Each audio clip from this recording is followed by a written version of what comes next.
Everyone, this is Shikha Srivastava from mathematics farm. आज हम लोग क्या पढ़ेंगे? आज हम लोग class 8 chapter 7 that is comparing quantities में ट्राई दीज प्रॉब्लम सॉल्व करेंगे, जो कि पेज नंबर 90 पर गिवन है। और ये मैं अपडेटेड एनसीईआरटी सिलेबस 2023 के अकॉर्डिंग आप लोगों को पढ़ा रही हूँ। So first question is a machinery worth ₹10,500 depreciated by 5%, find its value after 1 year। एक कोई मशीन है जिसकी वैल्यू 10,500 रुपीज है, ठीक है। एक कोई मशीन है जिसकी वैल्यू 10,500 रुपीज है, डिप्रिसिएटेड बाई 5%। अब इसकी वैल्यू जो है वो डिप्रिसिएट हो रही है, मीन्स उसकी वैल्यू में कमी आ रही है 5% के रेट से। Find its value after 1 year. तो एक साल बाद इस मशीन की कितनी वैल्यू होगी ये आपको फाइंड करना है। तो डिप्रिशिएशन जो होता है वो कंपाउंडेड होता है। हम लोग कंपाउंड इंटरेस्ट वाला फॉर्मूला जानते हैं, वही इसमें अप्लाई होगा। तो सबसे पहले जो गिवन डेटा है उसको लिख लेते हैं,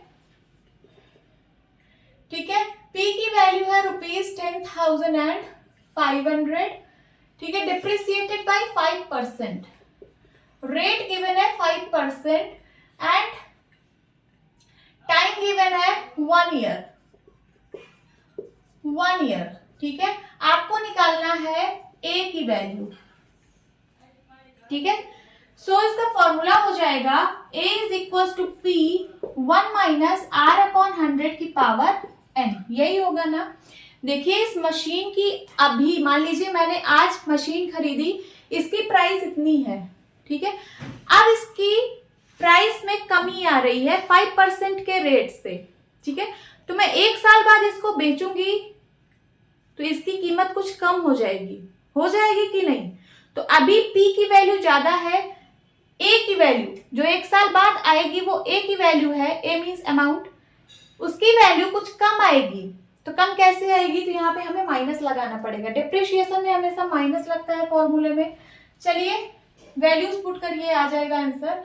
P की वैल्यू है ₹10,500, 1 माइनस R की वैल्यू है 5/100 की पावर n की वैल्यू 1 है। 5 1 जा 5, 5 2 जा 10। सो ₹10,500, 21 जा 20, 20 में से 1 गया 19, 19/20 की पावर 1 मीन्स 19/20। सॉल्व करिए। a इज इक्वल्स टू, यही सिंप्लीफाई करते हैं, 1 0 से 1 0 कैंसिल, 2 1 जा 2, 2 5 जा 10, 2 2 जा 4, 2 5 जा 10। 525 रुपीज 525 इंटू 19, 525 19, 9 5 जा 45, कैरी आया 4, 9 2 जा 18, 18 और 4 22, कैरी आया 2, 9 5 जा 45, 45 और 2 47, 1 5 जा 5, 1 2 जा 2, 1 5 जा 5, 5 5 2 7, 7 2 9, 5 4 9। तो कितना आ गया? 9975। तो देखिए उस मशीन की प्राइस थी 10,500, एक साल बाद उसकी प्राइस हो जाएगी 9,975, क्योंकि उसकी प्राइस में डिप्रिशिएशन हो रहा था, उसकी वैल्यू में डिप्रिशिएशन हो रहा था 5% के रेट से। तो एक साल बाद इसकी वैल्यू ये होगी। आप इसको स्टेटमेंट में लिख सकते हैं, after 1 year, after 1 year the price of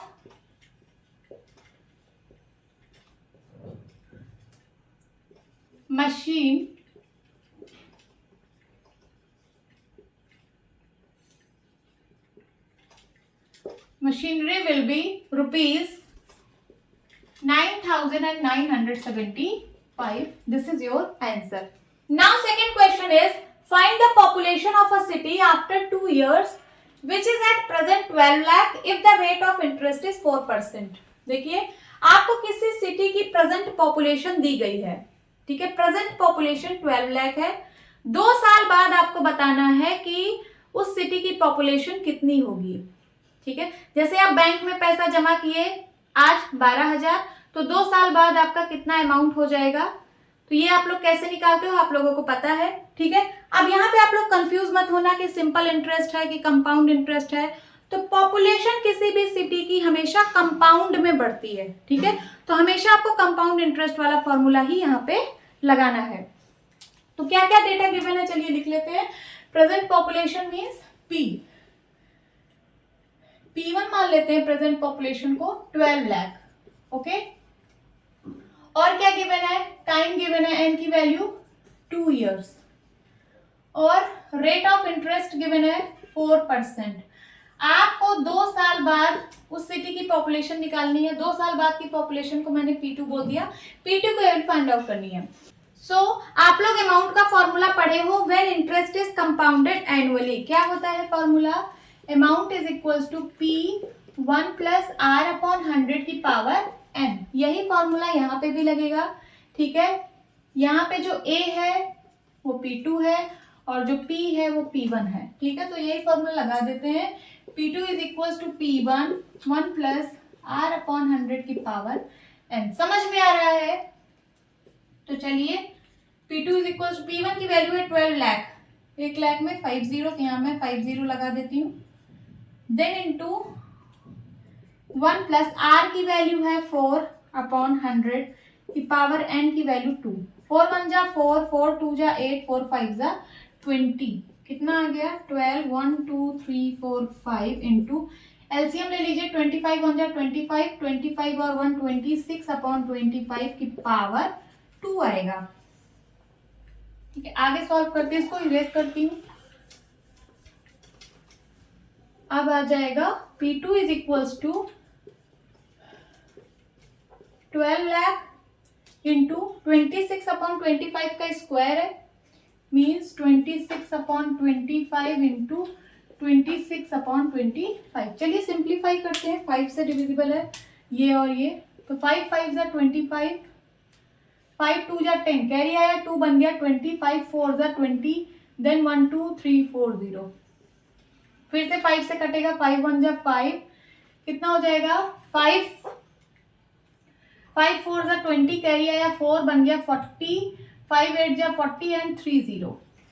अब फिर यहाँ 5 से कटेगा, 5 5 जा 25 एंड 5 9 जा 45, कैरी आया 3 बन गया 30, 5 6 जा 30 एंड 2 0। फिर से 5 1 जा 5, 5 1 जा 5, कैरी आया 4 बन गया 46, 5 9 जा 45, 5 2 जा 10, ठीक है। तो क्या आ गया 19 20 इंटू 26 इंटू 26। 26 इंटू 26 कितना होता है, मल्टीप्लाई कर लीजिए, 26 और 26, 6 6 जा 36, 3 6 2 जा 12, 12 3 15, so then 2 6 जा 12, कैरी आया 1, 2 2 जा 4 1 5 6 5 2 7 एंड 6 676 आया। तो यहाँ पे है 19 20 और इन दोनों को मल्टीप्लाई किया तो आया 676। अब इन दोनों को मल्टीप्लाई कर लीजिए, आंसर आ जाएगा। तो 676 को 1920 से मल्टीप्लाई करना है। 1920 जीरो से मल्टीप्लाई मत करिए, जीरो बाद में एक लगा देंगे। 676 को 192 से मल्टीप्लाई कर लीजिए।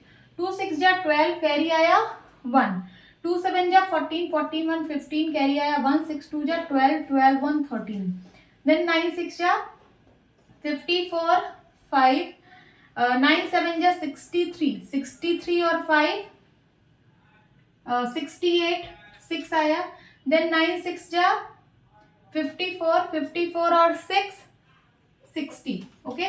देन 1 6 जा 6, 1 7 जा 7, 1 6 जा 6, ऐड करिए 5 4 9 एंड देन 8 6 14, 15 16 17, 8 1 9 एंड देन 6 6 12। तो आ गया 1 2 9 7 9 2 और एक जीरो और था, ठीक है। तो पॉपुलेशन कितनी आ गई 2 साल बाद उस सिटी की, तो इतनी आ गई। This is your answer, okay. Hope students आपकी ये क्लास अच्छी लगी होगी। मिलती हूँ अपनी नेक्स्ट वीडियो में, तब तक के लिए bye bye and take care.